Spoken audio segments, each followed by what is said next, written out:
고전시가 2 봅시다. 작자미사 동동인데 이 작품은 원래 고려가요예요. 고려가요. 고려가요의 특징은 평민층이 사용을 했습니다. 평민이 작자층이라서 주로 사랑에 대한 이야기 그리고 일상에 대한 이야기가 많이 녹여 있습니다. 보시면 정월, 2월, 4월, 8월, 10월 이렇게 되어 있는데 정월은 현재 1월에 해당하는 노래예요. 이렇게 월마다 다른 주제를 가지고 이야기를 하게 되는데 이게 바로 뭐다? 월령체다 라고 이야기를 합니다. 원래 이 동동의 구성은 서사 그리고 1월부터 12월까지 해서 총 13개의 월로 구성되어 있는 월령체의 가사다라고 보시면 되겠고요. 월령체 가요예요. 그리고 이 13개의 월령체 가요이기 때문에 원래는 1월부터 12월까지가 원작입니다. 그리고 한글 창제 이후에 이게 궁중가요로 사용이 되게 돼요. 궁중가요. 궁중가요로 사용되게 되면서 서사와 후렴구가 추가되었다라고 보시면 되겠습니다. 한번 볼게요. 자, 정월입니다. 1월의 냇물은 감탄사죠. 얼고자 녹고자 하는데 여기서 얼고자 녹고자를 뭐뭐 하고 싶다로 해석하면 안 돼요. 얼기도 하고 녹기도 하고 하는데 라고 해석을 해야 합니다. 세상 가운데 나서는, 여기에 나서는 태어나서는 이라고 해석을 하셔야 되고요. 몸이여 홀로 지내가는구나 라고 하면서 뭐하고 있어요? 한탄을 하고 있어요. 그래서 이 내용은 원래 이 몸이 화자의 몸을 의미합니다. 그래서 얼고자 녹고자 하는데 원래 우리가 보통 시가에서 봄 하면 뭐가 떠올른다고? 설렘, 사랑의 시작이다 라고 이야기를 할 수 있는데 세상 가운데 태어난 화자는 홀로 지내가는구나 라고 되어 있으니까 나는 홀로다. 그래서 솔로임을 한탄하고 있다 라고 보시면 되겠고요. 그래서 여기서의 냇물은 화자와 어떻게 대비되는 존재다 라고 보시면 되겠습니다. 자, 2월의 보름에 높이 높이 불 키다 할 때 키다예요. 등불 같구나 라고 되어 있죠. 그래서 여기서 직유법이 사용되었다 라고 보시면 되겠고요. 만인을 비추실 모습이로다 라고 하면서 뭐하고 있어요? 예찬적 태도가 나타나게 됩니다. 여기서 예찬의 대상은 본인이 고려가요고 사랑에 대한 이야기라고 했죠. 그래서 누구의 모습이겠어? 사랑하는 임의 모습이다 라고 보시면 되겠고, 그래서 여기서의 등불의 원관념은 사랑하는 임이다 라고 보시면 되겠습니다. 다음 4월 노래 볼까요? 4월에 아니 잊어 오시는구나 깨꼬리 새여. 깨꼬리 새 동그라미 한번 쳐볼까요? 깨꼬리 새는 잊지 않고 왔대요. 자, 근데 다음 봅시다. 무엇 때문에 녹사님 동그라미 쳐봅시다. 옛 나를 잊고 계신가? 라고 물어봤죠. 그래서 잊어서 왔을까 안 왔을까? 안 왔다는 이야기겠죠. 그래서 꾀꼬리와 녹사님은 서로 반대되는 대조되는 대상이다 라고 보시면 되겠고요. 여기 녹사님은 아래 보시면 고려시대의 관직이란 말이에요. 그럼 옛날에는 남성 중심 사회였기 때문에 고려시대의 관직은 남자가 주축을 이루었겠죠. 그래서 이 부분을 통해서 우린 뭘 알 수 있다? 화자가 여성임을 알 수 있다 라고 보시면 되겠습니다.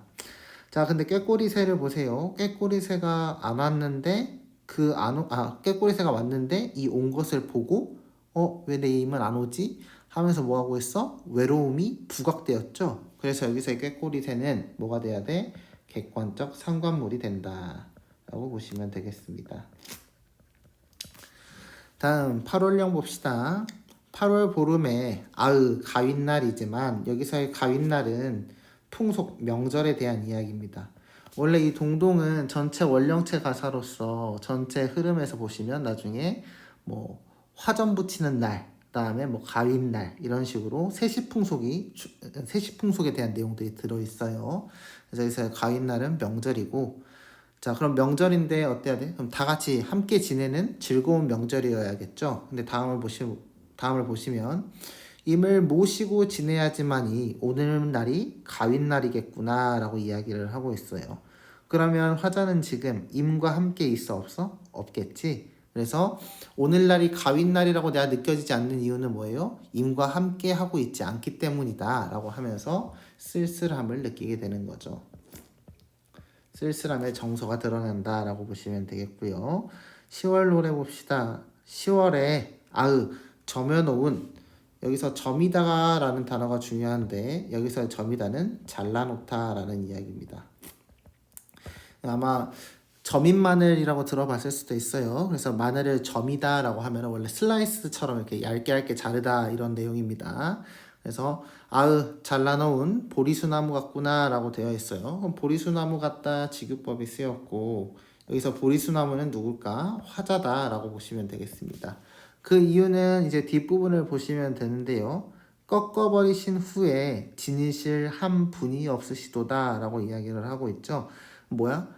원래 나무를 꺾었다, 나무를 잘라놓았다는 이야기는 어떠한 용도가 있어서 나무를 잘랐겠죠. 근데 나무를 잘라놓고 아무도 나를 쓰질 않아. 그렇기 때문에 뭐예요? 보리수나무는 버림받은 화자의 처지다 라고 볼 수 있겠습니다.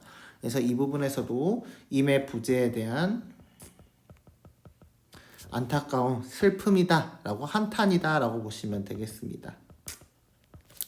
그래서 동동의 내용은 이렇고요. 마지막 결말에서는 어떤 내용이 나오냐면 이 여자가, 화자가 결혼을 하기는 해요. 그렇지만 사랑하는 인과 하는 것은 아닙니다. 그래서 나중에 뒷부분 작품 볼 시간 있으면 이제 볼 텐데, 그 뒷부분 작품에서는 다른 사람이 숟가락을 들었다라고 이야기를 합니다. 그래서 여기서 올려놓은 밥상 차려 위에 있는 숟가락이 이제 본인을, 화자를 의미하게 되는 거고, 다른 사람은 사랑하는 의미 아니라 다른 사람과 연을 맺게 되었다라고 해석을 하시면 되겠습니다. 자, 다음 작자미상의 황계사를 볼 텐데요. 작자미상이죠. 그래서 이것도 뭐예요? 평민이 지었다라고 우리가 유추를 할 수 있겠고요. 일상적이고 사랑에 대한 이야기가 주를 이루겠다라고 보시면 되겠습니다. 봅시다. 일조난군, 어느 아침입니다. 어느 아침에 난군, 사랑하는 임이 되겠죠. 이별 후에, 이별한 상황이 되겠습니다.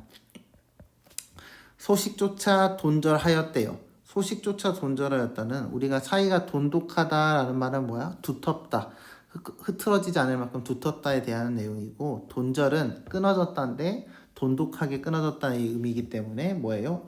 완전히 연락이 닿지 않는 상태이다 라고 되어 있죠. 그래서 서로 소통이 되지 않은 단절의 상태다라는 걸 알 수 있겠습니다. 그래서 여기에는 단절이라고 체크를 해주시면 되겠고요. 자네, 여기서의 자네가 바로 누구겠어요? 난군, 임에 대한 이야기가 되겠죠. 일정, 진짜로 못 오던가 무슨 일로 아니 오더냐 라고 묻고 있습니다.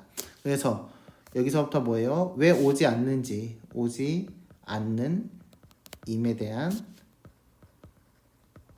궁금증이다 라고 보시면 되겠고요.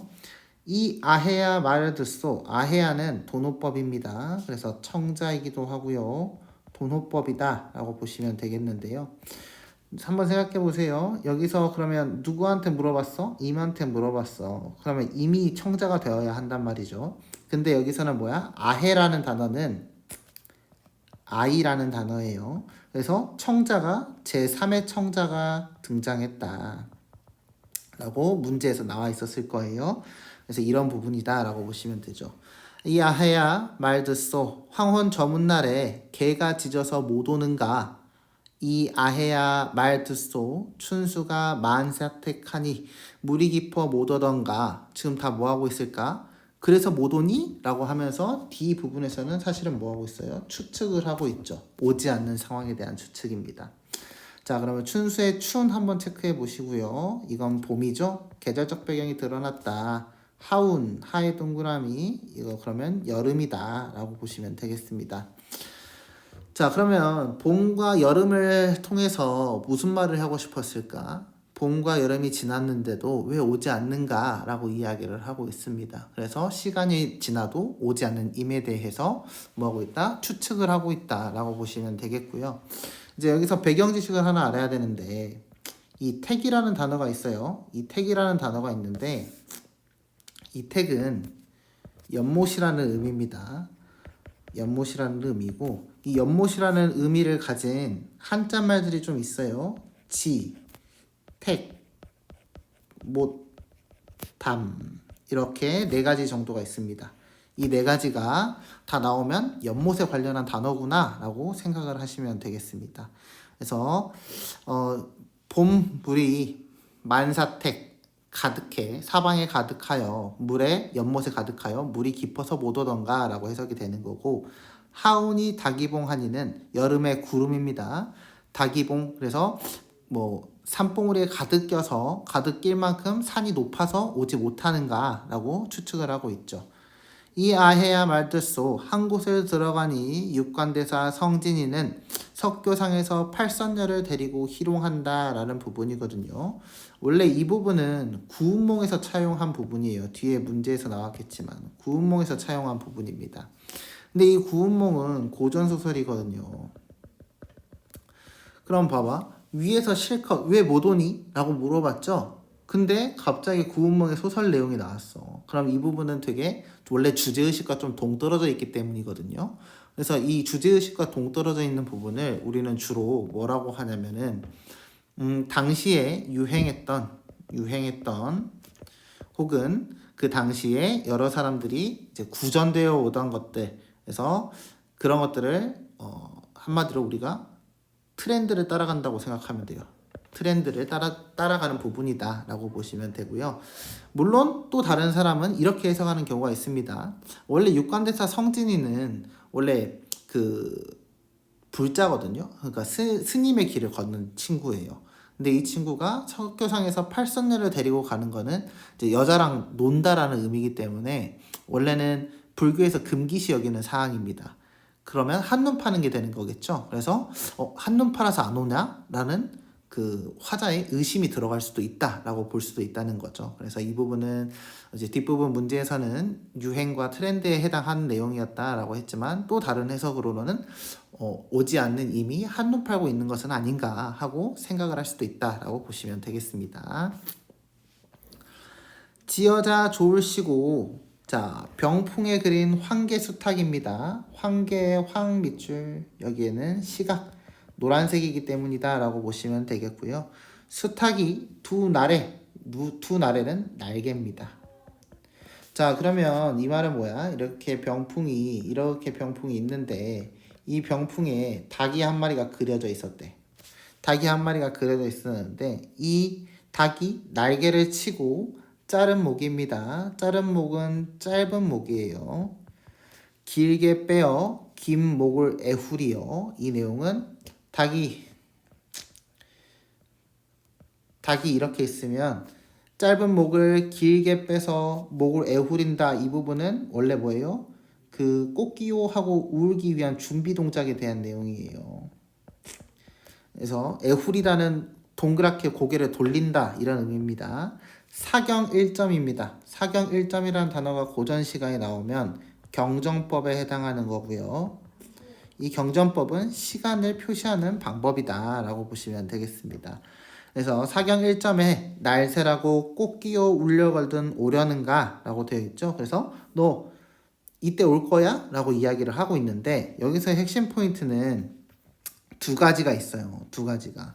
자 그럼 봅시다. 뭐가 있냐면 첫 번째는 이 부분 병풍에 그린 황계수탉이 날개를 친대. 죽어있는 원래 살아있는 생명체가 아니잖아요. 병풍에 그려진 수탉이기 때문에 얘가 날개를 친다라고 했으니까 그런 일이 있을 수 있어 없어? 일어날 수 없는 상황이죠. 그래서 이 부분은 일어날 수 없는 상황이다 라는 이야기가 되는 거고요. 근데 또 아래 봐봐. 사경 1점이란 말이에요. 아래 해석 보시면 사경 1점은 새벽 1시 정도란 말이죠. 새벽 1시에 날 새라고 꼭 끼워 닭이 울어요 안 울어요? 그럴 일이 없어요. 그래서 이것도 역시나 마찬가지. 일어날 수 없는 상황이다라고 볼 수 있는 건데 이렇게 현실에서 일어날 수 없는 상황을 가정한다면 이걸 바로 우리는 문학적 개념으로 뭐라고 해요? 역설적 상황이라고 설명을 합니다. 그래서 이런 부분이 이제 역설적 상황을 부여하게 되는 건데 이거에 대한 효과가 뭐야? 역설적 상황에 대한 효과는 강조가 되는 거죠. 강조의 효과가 있다라고 보시면 되겠습니다. 그래서 너 진짜 안 올 거냐? 그렇게 하려면 올 거냐? 왜 이렇게 안 와? 라고 부재하는 임의 시간이 그러니까 이미 오지 않는 것에 대한 강조가 되는 거죠.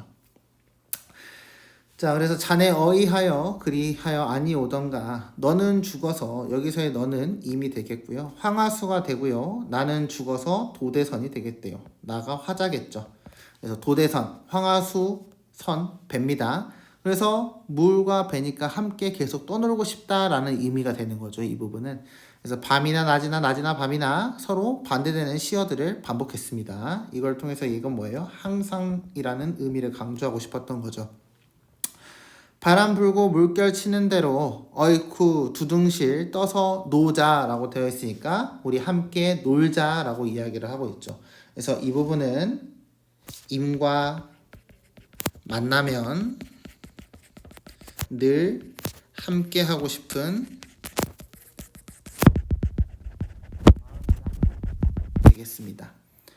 저 달아 보느냐라고 되어 있죠. 여기서의 달아가 청자가 되는 거죠. 그래서 또 새로운 제3의 청자가 일어났고 이게 봐봐. 달인데 말을 걸었지. 그럼 이건 사람이 아니죠. 그래서 이건 뭐예요? 의인화가 일어났다라고 보시면 되겠습니다.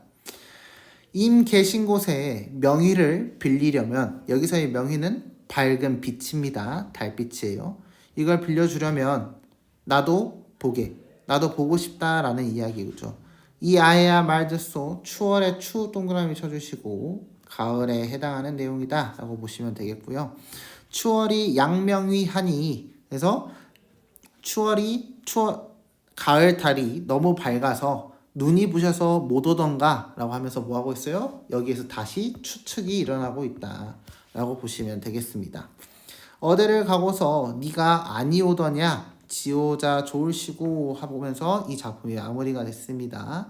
그래서 이 황계사라는 작품은 전체적으로 임과 부재하는 상황에서 이미 오지 않는 이유에 대해 계속 추측하면서 그 다음에 왜 너가 도대체 그럴 거면 올 거야? 도대체 날개 그 병풍에 그려진 닭이 울면 올 거야? 라는 걸 통해서 역설적 상황으로 오지 않는 임에 대한 그 상황에 대한 강조를 했고 그 다음에 뒷부분에서 다시 한번 추측을 하면서 마무리를 지었다라고 보시면 되겠습니다. 그리고 문제는 풀고 이거 이제 오답을 한번 해가지고 오시면 돼요.